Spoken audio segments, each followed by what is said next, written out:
Good evening. In the last 48 hours, I went on public record summarizing a collective failure from the White House administration, the Center for Disease Control, and the mainstream media to provide accurate and unbiased data in regards to COVID deaths in America. Not long after I shared this information, I was contacted by a friend, a fellow American living abroad in Taiwan. I think you'd like to know what he had to say. Describing the state of the pandemic in Taiwan, he explained, "For the last 2 years, the health minister has held a daily press briefing where he reviews all of the COVID-positive deaths from the day before.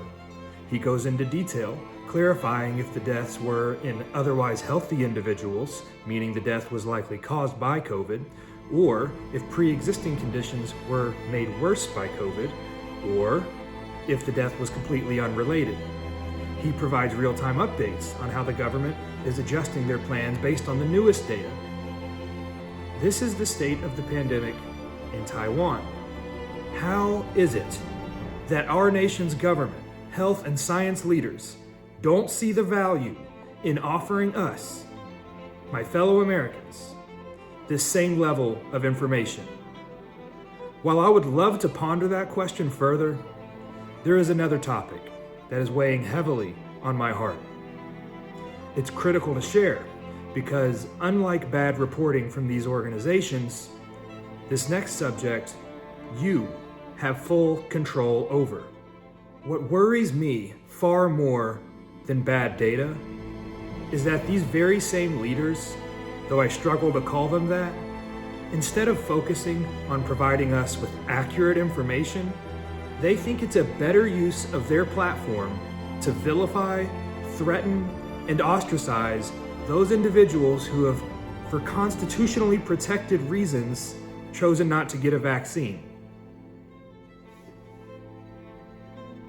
To be completely transparent, I myself am vaccinated, and I would recommend anyone who is comfortable doing so to get a vaccine. That being said, I'd like to discuss a very fair and emotional point of view, the point of view of remaining unvaccinated. Recently, I turned on the news and witnessed the unvaccinated being labeled science-deniers. I wonder if these pundits have considered that throughout the last 2 years, the guidance of science was demonstrably wrong, repeatedly. And maybe those who are opting out of this science-endorsed vaccine have lost their faith for legitimate reason. Maybe they trusted the science leaders back when they told us that wearing masks, washing our hands, and keeping ourselves 6 feet apart would be enough to thwart the spread of this virus. Well, I think we can safely deny the accuracy of the science on that guidance. Our leading scientists then told us if we all huddled into our homes and stayed quarantined for 2 weeks, that would flatten the curve. That would allow us to control the spread of the virus. Well, we know now the science was wrong. When that second scientific recommendation failed, the scientists told us we needed to stay home, but this time indefinitely, helping to buy time for a vaccine to be created. A vaccine that would stop the transmission of the virus. That's not some biased interpretation of what they said or foggy memory. Those were the statements clearly made by the White House, by the CDC, and echoed in the media. I think we can safely deny the science's accuracy on that third promise. Meanwhile, the quarantine proceeded to drag out for months, while COVID continued to spread exponentially.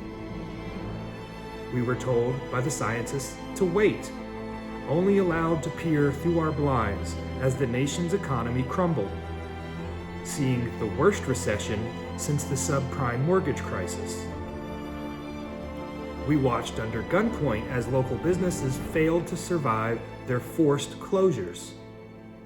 and we watched our children endure the worst quality of education this country has seen in decades. For those who live alone, they were required to live in complete isolation.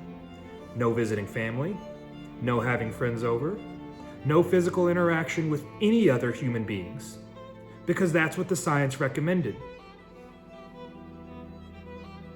And just when you thought the powder keg was ready to explode, science gifted us the vaccine, just in time. We all took a sigh of relief, believing, because we were told to, that we now had the tool to stop the spread of the virus. I think we can safely deny the science's accuracy on that statement. It's important to note there is a counter-argument to everything I just said, that although the vaccine fails to stop transmission, it is very effective at reducing hospitalizations and deaths. And while that may be a true statement, where in those words do you account for the damaged trust caused by the overpromises and misleading reports of the almighty science? To simply tell those individuals who opt out of the vaccine, I know that the government and the scientists misled you over and over and over and over again, but you just have to trust them this time. I would contend that having that expectation is about as realistic as the expectation of trusting someone after they've cheated on you 4 times. And so, where do we go from here? I can tell you what's obvious. This is rudimentary sociology. The way you earn back people's trust will never be through coercion, force, condemnation, ultimatums, shame. I want to make my point as clear as I possibly can. Threatening to terminate people's employment and their ability to feed their families. Threatening to withhold medical attention, as we saw in the news just today, where a man was waiting to get an organ transplant and was actively taken off of the list due to his vaccination status. Threatening to disallow people from simple social interaction. These are all deeply inhuman threats masquerading as compassion and protection. Done in the name of protecting who exactly? Everyone who wants or needs a vaccine for protection already has one. And your all-knowing science has recently revealed, it turns out, unvaccinated people don't spread the virus any more than vaccinated people. You are just as likely to pass it to that symbolic, vulnerable grandmother out there than the person you're demonizing. Do you not trust the science when they say that? And lastly, those unvaccinated individuals have accepted the risk of potentially worse side effects. They're okay with the fact that they might die.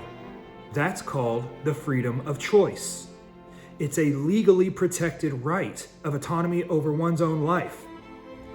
And that just so happens to be what our country stands for. I'd love to hear what you think.